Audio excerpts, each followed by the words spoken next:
So ladies and gentleman, boys and girls, सगळ्यांचं खूप खूप स्वागत आहे पुढारी न्यूज आणि कलाकार या शोमध्ये. कलाकार या शोमध्ये जेव्हापासून शो डेव्हलप झाला तेव्हा अनेक लोकांचं नाव अशी पहिल्या लिस्टमध्ये होती आणि त्यात हे नाव सुद्धा होतं.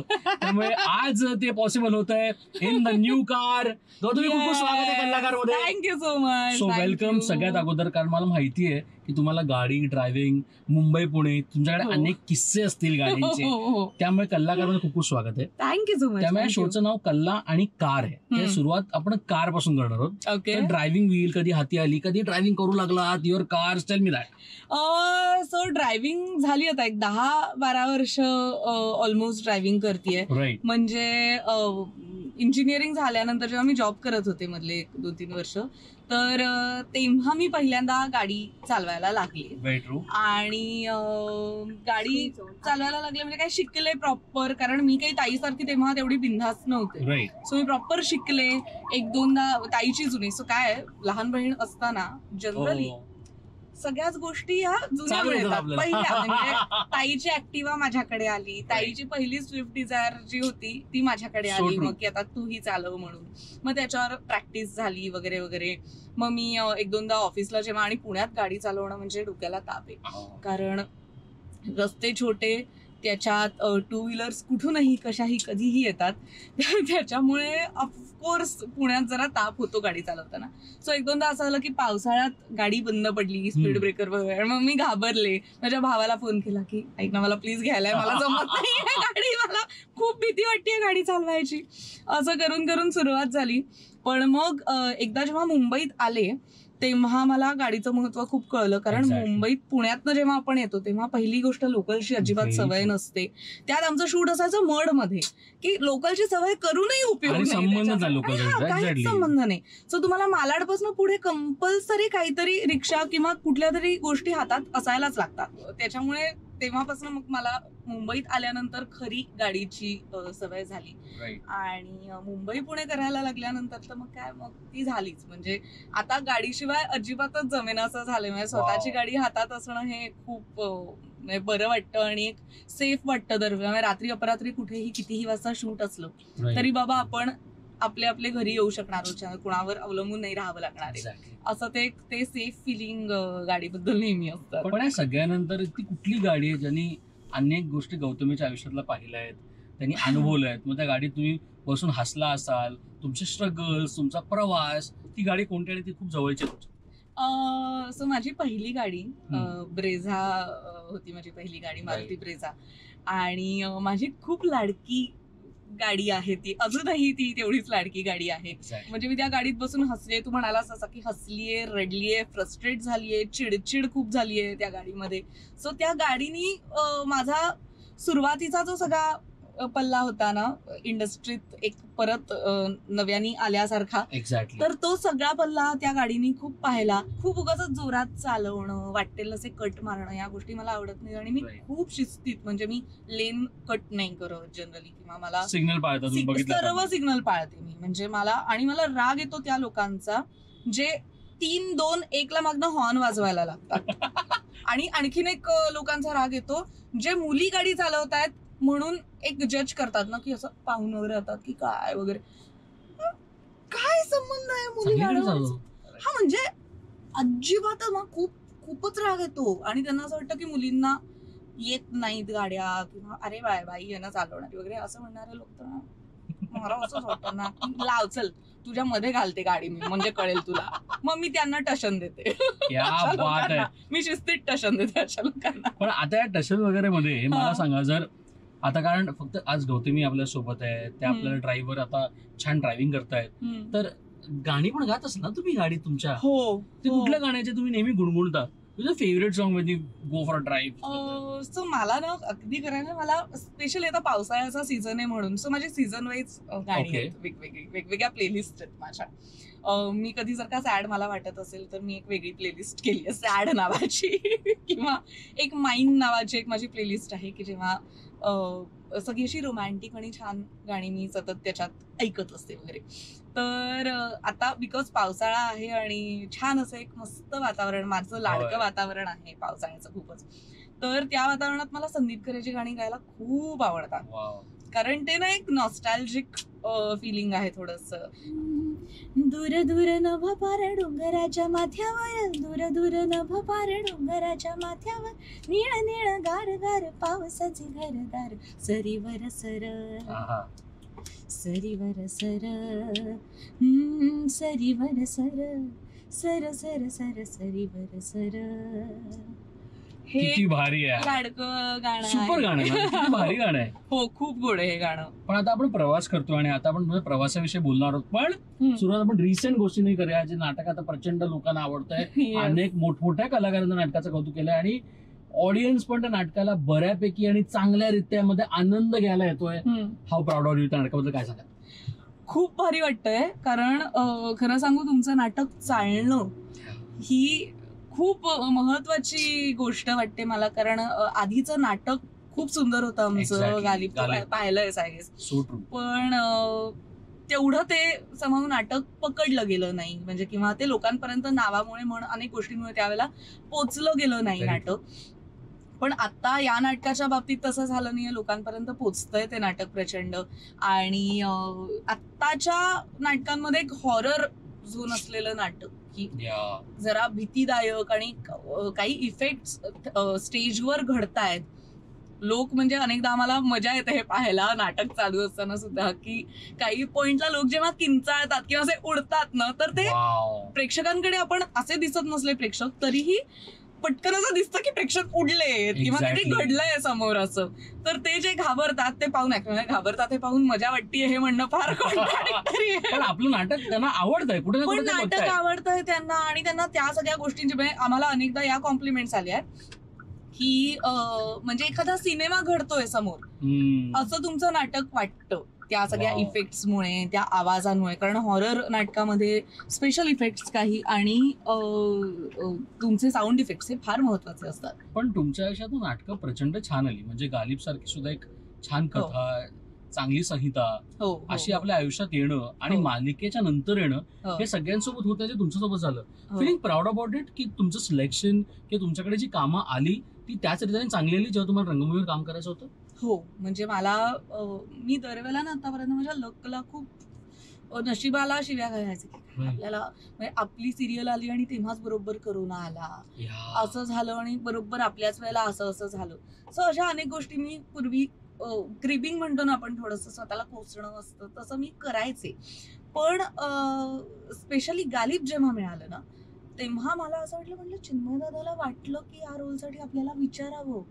म्हणलं की इतक्या कॉम्प्लिकेटेड रोलसाठी, की कुठल्याही मुलीला किंवा कुठल्याही ऍक्ट्रेससाठी ड्रीम रोल असावा असा तो रोल होता. म्हणजे एवढ्या छटा आहेत त्याच्यात, केवढं बोल आहे, केवढं काय काय करायला आहे त्या नाटकामध्ये. तर त्यामुळे ना असं होतं की यार ह्या नाटकासाठी आपला विचारही व्हावा. हे खूप महत्वाची गोष्ट आणि खूप मोठी गोष्ट होती माझ्यासाठी. आणि गालिब नंतर मला ना माझ्या आयुष्यातला एक थोडासा हरवलेला कॉन्फिडन्स असतो ना कधी कधी, तो पुन्हा एकदा सापडला.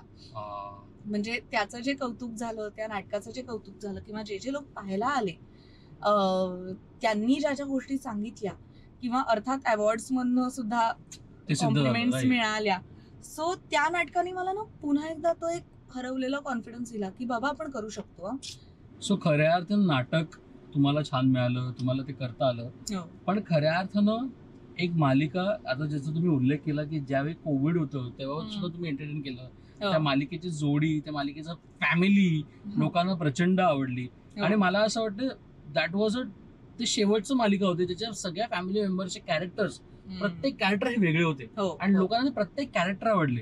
किती भारी मालिका होती मला सांगा ना. आणि किती मजा आली त्या एका सेटवर त्यांच्यासोबत वावरताना, त्याच्यासोबत खऱ्या अर्थात धमाल ऍक्टिंग करताना. हाऊ व्हॉट फन वाज इट. एकतर ना ती मालिका खूप खरी होती. म्हणजे जशी कुटुंब असतात ना, जशी कॅरेक्टर्स असतात कुटुंबातली, तशी मला वाटतं ती मालिका होती. अगदी खरी वाटणारी.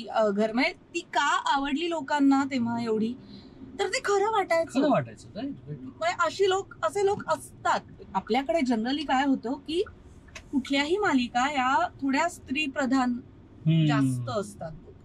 म्हणजे स्त्री प्रधान मालिकांचा आपल्याकडे एक कल आहे अजूनही. कारण अर्थात स्त्रिया जास्त बघतात. घरातल्या अनेक आज्या आहेत ज्या, किंवा ज्या दुपारी काम सगळं घरातलं काम करून झाल्यानंतरच्या ज्या गृहिणी आहेत त्या या मालिका बघतात जास्त, म्हणून आपल्याकडे स्त्रीप्रधान मालिका जास्त. पण ती खूप वर्षांनी आलेली पुरुषप्रधान मालिका होती असं मला वाटतं, की यात सगळे पुरुष आहेत. मेन खरं तर त्यांचं घर हे मेन आहे आणि त्यांच्या घरात आलेली एक मुलगी की जिला या सगळ्याची सवय नाहीये, इतपत सोप्पा विषय असलेली मला वाटतं ती मालिका होती. तरीही भेटायला येताना नाटकाच्या याला सईला भेटायला आलो आम्ही, किंवा अशा पद्धतीने जेव्हा लोक येतात तेव्हा फारच गोड वाटतं. आणि ते गाणं अजूनही सगळ्यांच्या खूप जास्त लक्षात आहे मालिकेचं. खूप. आणि मालिकेपेक्षा त्याच्यातलं अजून एक गाणं आहे ना, मेरी जान, ते कसलं काय, म्हणजे ते अगोदर आणि ते आजपर्यंत तुझ्या रील्स मध्ये लोकांच्या, म्हणजे ते गाणं जेव्हा ते आलं तेव्हा ते फेमस असेलच, पण ज्याला ते फेमस होतं म्हणतो ना आपण एक गाणं, त्याच्यानंतर त्याची ओळख तुमच्या मालिकेपासून झाली.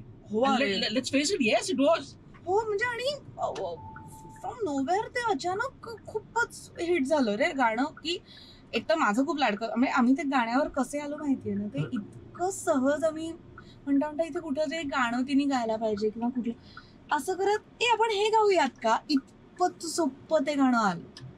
हा, म्हणजे गाणं तिथे असणार होतं, पण कुठलं असं करत ते इतक्या सहजासहजी ते मेरी जावर आलं होतं. मला ते तेव्हाचे सगळे डिस्कशन्स कारण आठवत आहेत.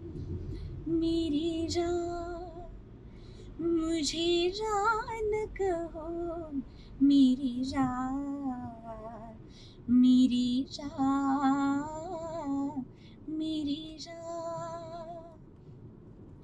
जान कहो अनजान मुझे, जान कहाँ रहती है सदा, अनजाने क्या जाने, जान की जाए कौन भला,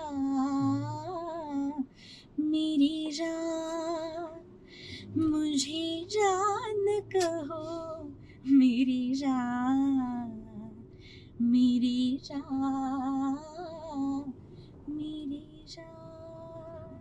क्या बात आहे. आणि या सगळ्यानंतर ना गौतमी, माझे दोन प्रामुख्याने प्रश्न आहेत. म्हणजे पहिलं, तुम्ही आताच तुमच्या इंटरव्ह्यूची सुरुवात केली आणि मला माहिती आहे की engineering background, work, corporate life तुम्ही सगळं सोडून आलात. सो हे एवढं सोपं नाहीये की आम्ही सोडलं आणि जॉब केलं. अनेक लोक असं म्हणतात की खरं तर आपल्याला करायला हवं, आपल्याला आपल्या कलेला परस्यू करायला हवं, पण ते परस्यू करणं पण एक कुठे ना कुठे किंमत मागते. तर तुम्ही स्वतःला कसं पॉझिटिव्ह ठरवलं होतं की मला हे सगळं सोडायचंय? कारण corporate job at the end of the day कितीही चॅलेंजिंग असलं तरी it is a job, it gives you happiness, it gives you money. At the end of the day आपण आपलं टॅलेंट, आपलं करिअर बदल्या, आणि तेव्हा तुम्ही कसं पॉझिटिव्ह राहिलात? मी पॉझिटिव्ह खरं तर तेव्हा नाही राहिले. अरे म्हणजे अगदी खरं सांगायचं तर मी पण खूप वेगवेगळ्या फेजेस मधनं गेले. काय आहे, ताई या फील्ड मध्ये होती त्यामुळे हे फील्ड माहिती होतं. माझे आजी आजोबांपासून सगळेजण या फील्ड मध्ये होते. मी स्वतः सलग नाटक करतेच आहे लहानपणापासून, म्हणजे ते कधीच थांबलं नाही. गाणंही थांबलं नाही, नाटक करणंही थांबलं नाही. म्हणजे मी जॉब करत असताना सुद्धा मी सुट्ट्या घेऊन नाटक करायचे. तर इव्हन मी सुट्टी घेऊन फिल्म केली होती. म्हणजे आमच्या इथे सांगून मी एक पूर्ण कोल्हापुरात फिल्म शूट, आली नाही ते सोड, पण एक पूर्ण फिल्म शूट झाली होती. तेव्हा मी 20 दिवसांची सुट्टी टाकली होती तेव्हा ऑफिसमध्ये. आणि मी तिकडे सुद्धा थोडं वर्क फ्रॉम होम सारखं वर्क फ्रॉम सेट करत होते. तर व्हायचं काय ना, मला सुद्धा एका पॉइंटला असं झालं होतं की आता मला स्विच करायचंय किंवा मला बाहेर जायचंय शिकायला, ज्याची मी सुरुवात कॉलेजपासूनच केली होती. मी GREचा अभ्यास केला होता, मी IELTS दिली होती, मी त्यावेळेला अप्लाय केलं होतं 4 ठिकाणी. आणि बिकॉज ऑफ काहीतरी माझे विजाचे प्रॉब्लेम्स आणि आधी झालेले इश्यूज, त्याच्यामुळे मला ऑस्ट्रेलियामध्ये मिळालेली ऍडमिशन नंतर माझी रिजेक्ट झाली. सो मी सुद्धा विचित्र फेज मध्ये होते. मला आता जॉबही चेंज करायचा आहे कदाचित थोडासा, म्हणजे आता झालं इथे शिकून झालं, आता काहीतरी आणखीन मोठं करायचंय. मग नंतर असंही झालं होतं की आता मला शिकायचंय पुढे, तेही झालं नाही. सिरियलच्या ऑपॉर्च्युनिटीज आधी 2दा येऊन गेल्या होत्या. म्हणजे या सारेच्या आधी सुद्धा मला 2दा सिरियलसाठी विचारून झालं होतं. पण तेव्हा मी असे होते की नाही, मला उद्या नाही येता येणार जॉब सोडून, मला वेळ लागेल, मला व्यवस्थित नोटीस पिरियड द्यावा लागेल, सगळं करावं लागेल आणि मग मी येईन. तेवढंच आम्हाला कोणीच तेव्हा तयार नव्हतं, कारण आपल्याला माहितीये की सिरियल्स ह्या पट राईट. आज फायनल झालं, उद्या प्रोमो केला, परवा टायटल सॉन्ग केलं, डन. इतपत पटापटा गोष्टी होतात. तर त्याच्यामुळे मला वेळ नव्हता मिळाला ते सोडायला किंवा तो विचारही करायला. पण इथे असं झालं की तेव्हा सोनी येत होता, चॅनलच येत होता, त्याच्यामुळे 2-1 महिने होते ऑलरेडी त्यांच्या हातात. सो ते मान्य झालं आणि मग मी जॉब सोडला आणि इकडे आले. पण मला अनेकदा, म्हणजे आता पहिली सिरियल जेव्हा संपली, लवकर संपली तशी सिरियल, 1 वर्षात संपली. सो मला तेव्हा असं झालं होतं की अरे बापरे, आपण चूक केली का जॉब सोडून, की एका साईडला आवडणारी गोष्ट, आणि अगेन इंजिनिअरिंग मला तेवढंच जास्त आवडतं जेवढी मला ऍक्टिंगही आवडते. आता सुद्धा मला एक थोडे दिवस कोणी म्हटलं की 1 वर्षाची गॅप घे आणि काहीतरी काम करतं, मी करीन, आनंदाने करीन, मला खूप आवडतं इंजिनिअरिंग. सो हातात मिळणारे महिन्याचे पैसे, 4 सुट्ट्या वगैरे, हे सगळं बाहेर जाण्याच्या सारख्या ऑपॉर्च्युनिटीज, जर्मनीला जाऊन आले, चायनाला जाऊन आले, अमेरिकेला जाणार होते वगैरे वगैरे, ह्या सगळ्या ऑपॉर्च्युनिटीज सोडून आता आपण एक असं करिअर निवडलंय की ज्याच्यात उद्याचंही माहिती नाहीये काय घडणार आहे. म्हणजे आज काम आहे, उद्या नाहीये, परवा परत काम आहे, तेरवा नाहीये. अनसर्टन्टी, प्रचंड अनसर्टन. हे सगळं करून कुठेतरी आपण चूक केली का हा विचार अनेकदा मनात येऊन गेला. पण याच्यात माझ्या आई बाबांनी मला खूप म्हणजे पॉझिटिव्ह ठेवलं, कारण मी स्वतःशी काही खूप, ते मग मी रडकी होते थोडीशी की अरे काहीच घडत नाहीये, मग हे घडत नाहीये, मग मला विचारत नाहीयेत का, मग मला हे केलं पाहिजे का, ते हे सगळं माझं झालंय आयुष्यात. पण आई बाबांनी या सगळ्या बाबतीत खूप सपोर्ट केलं की स्टे स्ट्रॉंग, मिळणार, गोष्टी होणार. आणि मला नेहमी आतापर्यंत सगळ्या गोष्टी मिळायला वेळ लागलाय. म्हणजे मला चांगल्या गोष्टी होण्यासाठी नेहमी माझ्या आयुष्यात वेळ गेलेला आहे, पण त्या गेलेल्या वेळानंतर मला खरंच खूप चांगल्या गोष्टी मिळाल्या आहेत. गाणी, काही संतांच्या अनेक गोष्टी, अनेक अभंग, हे मला मोटिवेट करतात. मला एका पॉइंटला असं वाटतंच की आपण हे सगळं नक्की कशासाठी करतोय. या सगळ्यातनं जर का मानसिक शांतता मिळणारच नसेल तर काय उपयोग आहे. तर कुठेतरी या सगळ्या गोष्टी गरजेच्याच आहेत. म्हणजे स्ट्रेस येणं सगळं गरजेचं आहे, नाहीतर मग मी खरंच संतच असेन ना. जर का मला स्ट्रेस नाही आला तर मी त्या पॉइंटला पोहोचेनच. पण मग त्याच्यानंतर मग मला याचाही आनंद वाटतो की स्ट्रेस येतो, मग तो जातो, दुःख येतात, मग ती जातात. सो हे लाईफचं सगळं मला वाटतं आयुष्याचं तुमच्या एक सार असतं ना, की सगळ्या गोष्टींचा अनुभव घेणं.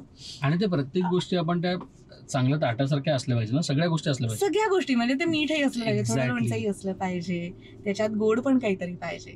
तर या सगळ्या गोष्टींचा अनुभव घेतल्याशिवाय मला नाही वाटत की आयुष्य पूर्ण होतं. पण त्या वाईट गोष्टींमधनं बाहेर पडण्यासाठी आपल्याला काही जर का गोष्टी मदत करतात तर त्या म्हणजे संत काव्य, हे मला नक्की वाटतं. नाही त्या किंवा काही खूप सुंदर लिहिलेली गाणी असतील, बेसिकली लेखन, गाणी, या सगळ्या गोष्टी मला या सगळ्यातनं खूप बाहेर काढतात आणि पॉझिटिव्हिटी देतात. सो जर कलाकार म्हटलं तर आपण कोणाला इन्स्पायर करत असतो, कोणाकडून इन्स्पिरेशन घेत असतो. हो. जर तुला संधी दिली की तुला या सीटवर कोणाला तरी बसवायचंय आणि तुला निखळ गप्पा मारत लॉंग ड्राईव्हवर जायचंय, त्यासोबत तुम्ही काम केलेलं असो नसो, तर तुझ्या आयुष्यातला खूप मोठा भाग असो, ते मला माहिती नाही, पण ती व्यक्ती कोण असेल आणि का?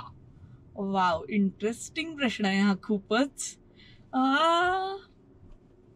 बापरे, मी असा कधी विचारच केला नव्हता माहितीये, सिरियसली. म्हणजे तू आता म्हटल्यानंतर मला असं असा यांच्यासोबत प्रवास करायचा, मला एकदा तरी करायचं. असं जसं मला कलेबद्दल बोलायला आवडतं तसं मला खगोलशास्त्राबद्दल बोलायला प्रचंड आवडतं. प्रचंड म्हणजे माझी अत्यंत मोठी आवडती. मला एरोनॉटिकल इंजिनियर व्हायचं होतं, पण इच्छा ती होती की मला एरोनॉटिक्स मध्ये काम करायचंय. आणि लहानपणापासून ना जयंत नारळीकरांची खूप पुस्तकं मी वाचली आहेत, तर त्यांच्याबरोबर मला अखंड गप्पा मारायला आवडल्या असत्या.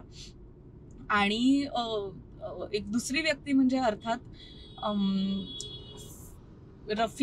मोहम्मद रफी, की जे सगळ्यांचंच म्हणजे दैवत आहे गाण्याच्या इंडस्ट्रीमध्ये तर सगळ्यांचं. आणि त्यांच्यानंतर जर का कोणी त्या लेवलचं असेल तर ते म्हणजे Sonu Nigam. I am a big fan of Sonu Nigam. खरं तर खूप खूप धन्यवाद. Thank you so much for talking to me. आणि इथल्या इथे रस्ता फिरत तुम्ही मला चिकाटी तुम्ही दाखवली आहे. मी आयुष्यात कधी इतके युटर्न मारले नसतील जेवढे मी आज मारले होते. आणि तरी आपण पॉझिटिव्ह बोलतोय. इथेच फिरायचं. सर्कल ऑफ लाईफ मध्ये जे काही आपण फिरतोय मस्त. पण या सगळ्यानंतर खऱ्या अर्थानं तुम्ही खरंच खूप खूप खूप मजा करा, खूप धमाल करा. ए बाय द वे, आणि आत्ताची माझी ही गाडी क्रेटा आहे. येस.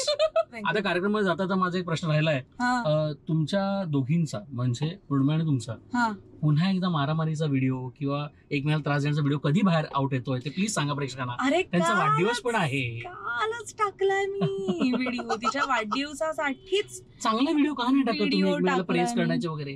कारण चांगले व्हिडिओ आम्ही करतच नाही ना. आम्हाला चांगलं आम्ही एकमेकांशी बोलत असतो तेव्हा आम्हाला सुचत नाही की व्हिडिओज करावे आणि टाकावे वगैरे असं. आणि निम्मेदा ताई हा प्रकार असा आहे की जी सतत त्रासच देत असते मला, आणि मग मला चान्स मिळतो तेव्हा मी पण देते मग तिला त्रास. सुपर. आणि अशी फन करत राहा. आता कार्यक्रम सांगता come on, let's have a song, any song. अनजान रास्तों पे दिल है पड़ा, अपनी ही बेखुदी में दिल है खड़ा. अनजान रास्तों पे दिल है पड़ा, अपनी ही बेखुदी में दिल है खड़ा. खुल के दिल की टहनी से खुद के नैनों से नैना मिला. ओ रे पिया, ओ रे पिया, ओ रे पिया.